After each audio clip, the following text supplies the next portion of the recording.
হযরত মূসা আলাইহিস সালাম আল্লাহকে বলেছিলেন, আল্লাহ আমি তোমাকে দেখতে চাই। আল্লাহ বলছেন লান তারানি, মূসা আমাকে দুনিয়ায় দেখা যাবে না, আমাকে দেখা যাবে জান্নাতের মধ্যে। আল্লাহর নবী বলেছেন জান্নাতের মধ্যে দেখা যাবে কেমন? যেমন নতুন চাঁদ উঠলে পূর্ণিমা চাঁদ দেখা যায়, সারা দুনিয়ার মানুষ যেমন দেখতে পায়, তোমরা জান্নাতের মধ্যে আল্লাহকে সব একসাথে এক মজলিসে বসে আল্লাহকে দেখতে পাবে। জোরে বলুন সুবহানাল্লাহ।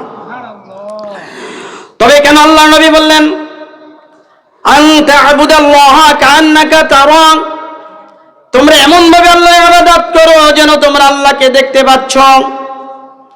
এটাই জন্য বলছে যে তোমরা আল্লাহর ইবাদত করো আল্লাহকে হাজির নাজির মনে করে, কারণ আল্লাহ প্রকাশ্য জানেন, তিনি গায়েবও জানেন।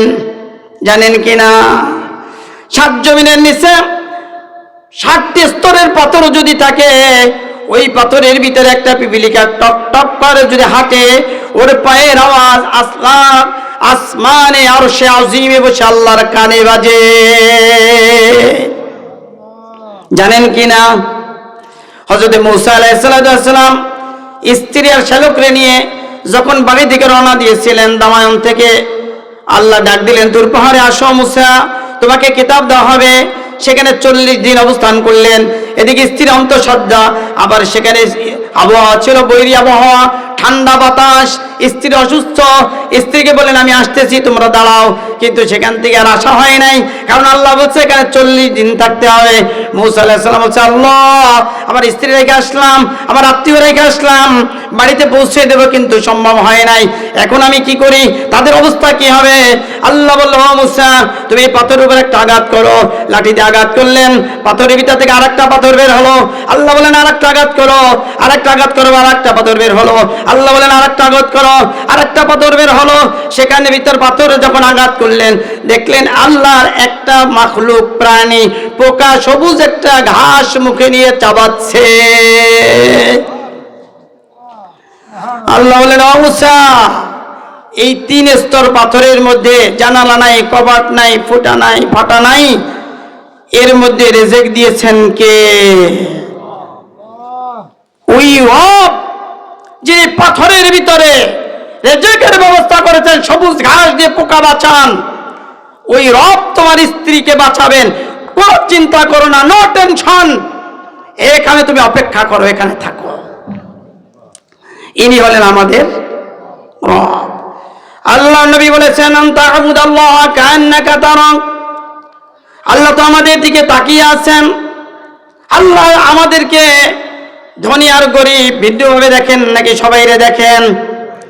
রাজা প্রজা ভিন্নভাবে দেখেন না সবাইরে দেখেন?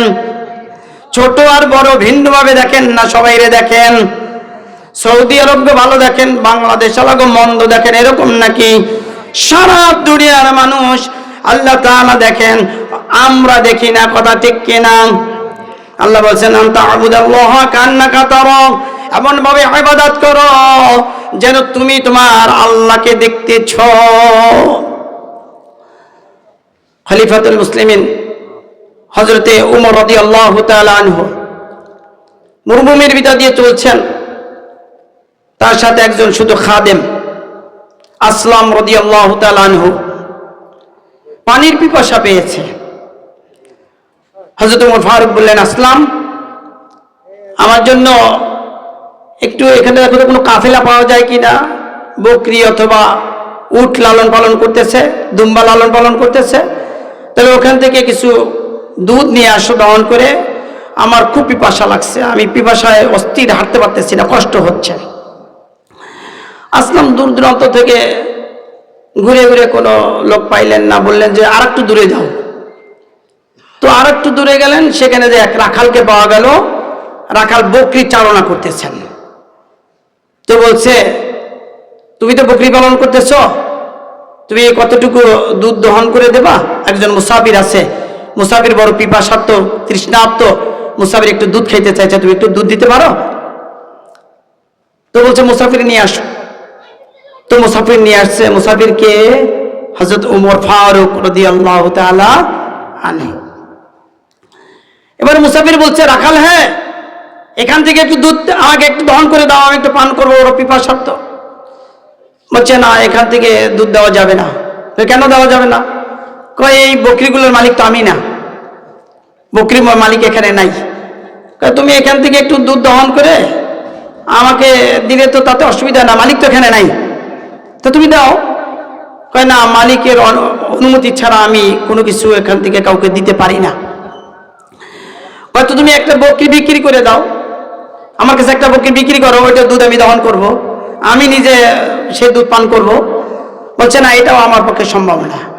কেন সম্ভব না? তুমি বলবো যে উট যে মানে বকরি নিয়ে গেছে একটা বাঘে, বাঘে তো কত বকরি নিয়ে যায়। না, এটাও আমার পক্ষে বলা সম্ভব না। কেন সম্ভব না? আমার মালিক তো এখানে দেখতেছে না, আমি যে আপনাকে একটা বকরি দিচ্ছি এটা তো মালিক দেখতেছে না, কিন্তু তার যিনি মালিক, আমার যিনি মালিক, আপনার যিনি মালিক, সেই মালিক তো আপনার আমার দিকে তাকিয়ে আছেন। ওই মালিকের চোখ ফাঁকি দিয়ে তো আপনাকে আমি এই বকরির দুধও দিতে পারি না, বকরিও দিতে পারি না। আমি যখন মিথ্যা কথা বলবো, আমার মালিক হয়তো ঠিক পাবে না, বাকি নিতেই পারে, হারাই একটা বকরি যেতেই পারে, কিন্তু আমার রব যিনি, তিনি তো আমার দিকে তাকিয়ে আছেন, তার চোখ তো ফাঁকি দেওয়া আমার পক্ষে সম্ভব নয়। মুসাফির, হ্যাঁ, আপনার একটু কষ্ট যদি হয় আপনি চলে যান, অন্য কোথায় খুঁজেন, আমার দ্বারা সম্ভব হবে না আপনাকে আমার মালিকের বকরি থেকে দুধ দহন করে আপনাকে দেওয়া, অথবা একটা বকরি দিয়ে দেওয়া, এটা আমার পক্ষে সম্ভব না।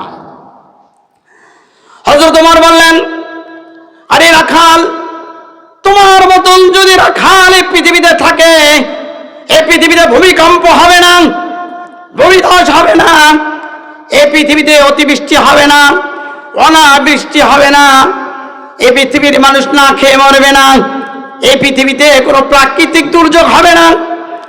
তোমার মতন এমন খোদার ভয় যাদের মতে অন্তরের মধ্যে আছে, এরা তো কিয়ামতের ময়দানে এক সাঞ্চে জান্নাতে চলে যাবে।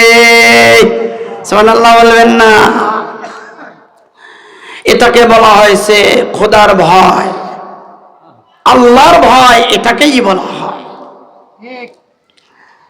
আপনি ঘরের ভিতরে আছেন, কেউ জানে না আপনি খাবারে 2 নম্বর খাবার মিশিয়ে দিলেন, কেউ জানে না আটার মধ্যে 2 নম্বর আটা মিশিয়ে দিলেন, কেউ জানে না গমের মধ্যে 2 নম্বর গম মিশিয়ে দিলেন, কিন্তু একজন জানে কিনা? একজন জানে কিনা? তিনি কে? জোরে বলুন, তিনি কে? আপনি যে ফজরের নামাজ পড়েন নাই, জানে কিনা তিনি? জোহর পড়েন নাই, তিনি জানে কিনা? আপনি যে আজকে কয়টা মিথ্যা কথা বলছেন, তিনি জানে কিনা? আপনি যে মুনাফিকি করতেছেন, কেউ জানে না, তিনি জানে কিনা? আপনি চগলখড়ি করেন, কেউ জানে না, তিনি জানে কিনা? আপনি আল্লাহর কোরআনের বিরোধী করতেছেন, আল্লাহর আইনের বিরোধিতা করতেছেন, কেউ জানে না দুনিয়ার, তিনি জানে কিনা? জোরে বলুন, জানে কিনা? সুতরাং ভয় করতে হবে একমাত্র কাকে?